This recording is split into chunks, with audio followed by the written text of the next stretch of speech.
Hello and welcome. I'm Madhvi, nutritionist, certified diabetes educator and founder of Informed Health and welcome to my channel जहां मैं आपके लिए लेकर आती हूँ simple and easy to follow health guidance और उसी के साथ साथ super tasty and healthy recipes. आज के वीडियो में मैं आपसे बात करने वाली हूँ नवरात्रि के बारे में। जी हाँ, नवरात्रि शुरू होने वाली है 17 अक्टूबर से, पर ऑलरेडी जो शुरू हो चुका है वो है high demand for Navratri diet plans. उसी के साथ साथ Navratri diet plan weight loss packages promising maximum weight loss in these 9 days. जो लोग हमें फॉलो करते हैं रेगुलरली वो अच्छे से जानते हैं that at informed health I believe in empowering everyone with authentic information and knowledge which is based on ancient wisdom, Ayurveda and modern nutrition science. अगर आप मेरा वीडियो पहली बार देख रहे हैं तो don't forget to subscribe to my channel and to click on the bell icon so that you receive regular updates on my latest uploads and आप अपनी holistic health को अपना पाए और आगे immunity, health, weight loss, wellbeing की तरफ आने वाले दिनों में अपनी हेल्थ जर्नी को बढ़ा पाए। जी हाँ, बात कर रहे हैं नवरात्रि के बारे में। आपको क्या लगता है नवरात्रि का साल में 2 बार आना, वो भी ऐसे समय पर जब मौसम बदल रहा है, is it a coincidence? Well no, ये दर्शाता है हमारे एंसेस्टर्स, हमारे पूर्वजों की deep insightful knowledge not just about health and immunity but about weather change, soil conditions, crop cycle, economy and ecology. देखिए, अगर आप ध्यान दें तो साल में 2 बार नवरात्रि आती है। एक बार आती है the spring and summer cusp, जब मौसम बदल रहा होता है, हम स्प्रिंग से समर की तरफ जा रहे होते हैं, जिसे मार्च अप्रैल वाली नवरात्रि कहा जाता है और हिंदी में हम इसे चैत्र नवरात्रि के नाम से जानते हैं। उसी के साथ साथ विंटर्स, ऑनसेट ऑफ विंटर्स में, यानी अभी अक्टूबर नवंबर में जो नवरात्रि आती है जिसे हम शरद नवरात्रि कहते हैं, वो भी एक ट्रांजिशन टाइम है जहां हम ऑटम से विंटर की तरफ बढ़ रहे हैं। ये वही मौसम है जब हमारी इम्यूनिटी बहुत बहुत बहुत लो होती है, हम वल्नरेबल होते हैं इन्फेक्शन से, और यही समय है जब घर में बड़े बुजुर्ग हमें बोलने लगते हैं नंगे पैर मत चलो, पैरों से ठंड चढ़ जाएगी। एसी में ठंड लगती है पर पंखे के साथ साथ भी हमें कई बार चादर की जरूरत पड़ती है। जी हाँ, ये समय है वेदर ट्रांजिशन का, वेदर चेंज का, जिस वक्त हमारी इम्यूनिटी बहुत कॉम्प्रोमाइज्ड होती है और इसीलिए हमारे एंसेस्टर्स ने रिलीजियस चीज़ों से इनको क्लब करके नवरात्रि के 2 ऐसे फॉर्म्स रखे हैं साल में जो कि हमें इजी अडेप्ट करने में to the next weather, to the next season help करते हैं और हमारी इम्यूनिटी बूस्टिंग के लिए फ़ायदेमंद होते हैं। मैंने पिछले ही हफ्ते एक इम्यूनिटी बूस्टिंग पे डिटेल वीडियो किया था। अगर आपने वो वीडियो नहीं देखा है, please click on the link which is coming up and watch that video because Navratri ki immunity boosting is a step further from that introductory video that I had done. Immunity boosting के लिए हमारा पूरा focus जो है हमारी digestive health यानी gut health पर है। ऐसा क्यों? क्योंकि 80% of our immunity is build out of our gut. जी हाँ, जैसे कि हमारे एंशिएंट स्क्रिप्चर्स में भी बताया गया है कि पेट ही सभी बीमारियों की जड़ है। तो अगर हम अपने पाचन प्रणाली को, अपने डाइजेस्टिव सिस्टम को हेल्दी और स्ट्रॉन्ग रखेंगे तो ऑटोमेटिकली हमें तमाम बीमारियां नहीं होंगी, हमारी इम्यूनिटी भी बूस्टेड रहेगी। तो सबसे पहली चीज़ जो हमें करनी है अपने डाइजेस्टिव सिस्टम को स्ट्रॉन्ग रखने के लिए वो ये है टू एलिमिनेट, यानी कि ऐसी चीज़ों का सेवन नहीं करना है जो हमारी पाचन प्रणाली को टैक्स करती है, उसको स्ट्रेस करती है, उसकी डाइजेस्टिव फायर यानी अग्नि को रिड्यूस करती है। और यही किया जाता है नवरात्रि में। अगर आप नवरात्रि का मेन्यू देखें तो आप पाएंगे ऐसी बहुत सी चीज़ें हैं जो नवरात्रि फास्ट के दौरान अलाउड नहीं होती, और इनमें हैं चीज़ें जैसे कि दालें, बीन्स जैसे राजमा, छोले, नॉन वेज, एग्स या फिर अल्कोहल। ये तमाम चीज़ें जो हैं नवरात्रि के फास्टिंग के दौरान बंद की जाती हैं क्योंकि ये हमारे डाइजेशन के लिए थोड़ी भारी होती हैं, हमारी डाइजेस्टिव लोड को बढ़ाती हैं और हमारी इम्यूनिटी को स्ट्रॉन्ग बनाने में बीच में आती हैं।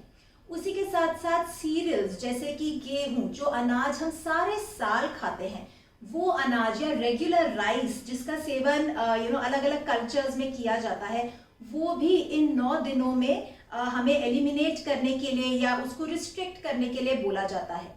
तो हम एलिमिनेट या रिस्ट्रिक्ट करते हैं कुछ ऐसे फूड आइटम्स जो कि हमारे डाइजेस्टिव फायर को रिड्यूस करते हैं। नवरात्रि के डाइट प्लान में हमें इंक्लूड किया जाता है वैरायटी उन चीज़ों की जो हम सारे साल नहीं खा पाते, जैसे कि साबूदाना जो हम इतना डेली कंजम्पशन में यूज़ नहीं करते, या फिर बैनयार्ड मिलेट जिसे आम भाषा में हम समा के चावल भी बोलते हैं। उसी के साथ साथ आटे जैसे कि सिंघाड़े का आटा या कुटू का आटा जो बकव्हीट है, ये चीज़ें हमारे डाइजेस्टिव सिस्टम में एक वैरायटी लाती हैं। इनमें minerals, zinc, iron, calcium, magnesium की मात्रा बहुत ज़्यादा होती है, जो कि हमारे पाचन प्रणाली को ईज रखते हुए भी हमें इम्यूनिटी के लिए की माइक्रोन्यूट्रिएंट्स और विटामिन्स इंक्लूड करती हैं। वहीं अगर हम सब्जियों का ध्यान दें तो यहाँ पे आते हैं हमारे रूट्स और ट्यूबर्स जैसे कि स्वीट पोटैटो, शकरकंदी, आलू, यैम्स जैसे कि जिमीकंद, वहीं कद्दू, सीताफल, इन तमाम स्टार्ची वेजिटेबल्स का इस्तेमाल किया जाता है because the focus is not on compromising energy. ये सभी हमारे जो रूट्स एंड ट्यूबर्स हैं, ये हमें अच्छी मात्रा में विटामिन ए देते हैं, ये हमें एनर्जी देते हैं। उसी के साथ साथ इनकी जो पिगमेंट्स होती हैं जैसे कि एंथोसायनिन्स जो होती हैं, ये एंटी कैंसरस हैं, तो ये हमारी इम्यूनिटी के लिए भी फायदेमंद है। और उसी के साथ साथ खास बात ये है कि इन सभी वेजिटेबल्स में रेजिस्टेंट स्टार्च के नाम का एक बहुत यूनिक तरीके का फाइबर पाया जाता है, और ये फाइबर जो है ये हमारे गट माइक्रोबायोम में जो बैक्टीरिया हैं उनका खाना है। तो आप देख सकते हैं कि इस पूरे 9 दिन के मेन्यू को जिस फाउंडेशन पे रख कर तैयार किया गया है, वो फाउंडेशन ही है हमारे गट माइक्रोबायोम की improved strength, diversity and population.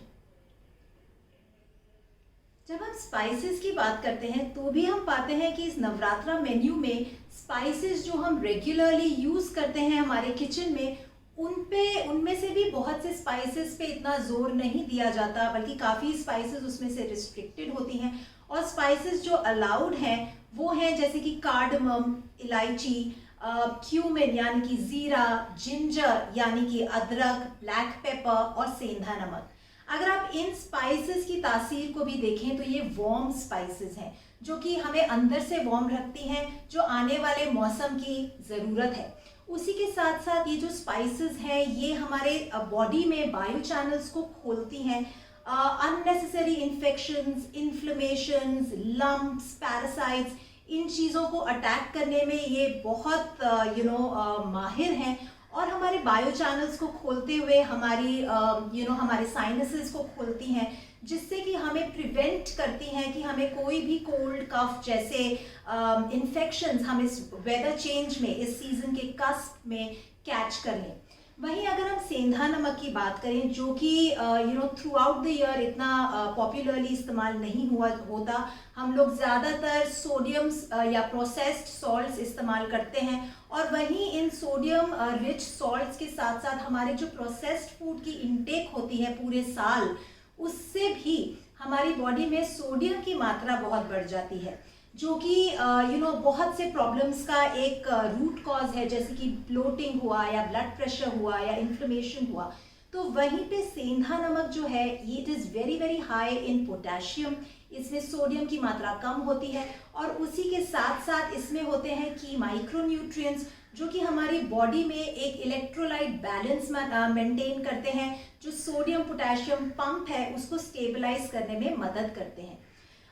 Moving on from spices to fats, इस पूरे मेन्यू में फैट्स के ऊपर काफ़ी जोर है, क्योंकि चाहे आप कुट्टू की पकौड़ियाँ खाएं या कुट्टू के आटे की पूड़ियाँ खाएं, आप देखते हैं कि यहाँ ज़्यादातर फैट इनटेक बढ़ाया जाता है, स्पेशली व्रत के खाने में।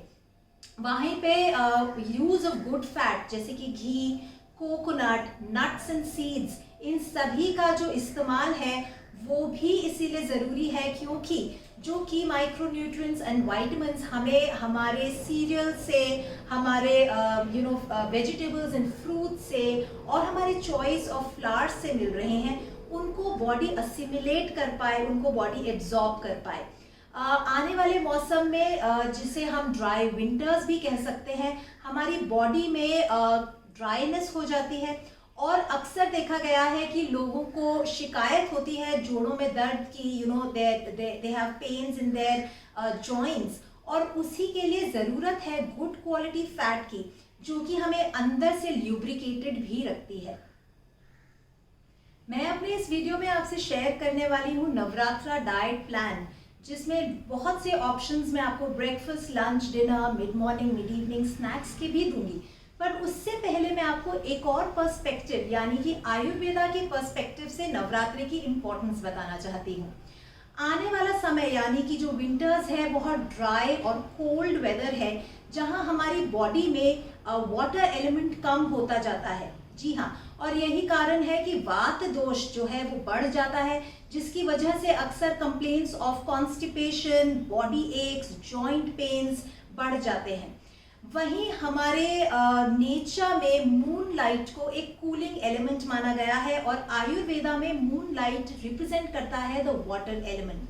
अब आप अगर ध्यान दें तो नवरात्रा शुरू होने से दिवाली तक के बहुत से हमारी ऐसी फेस्टिविटीज और रिचुअल्स हैं जो कि मून लाइट से लिंक्ड है।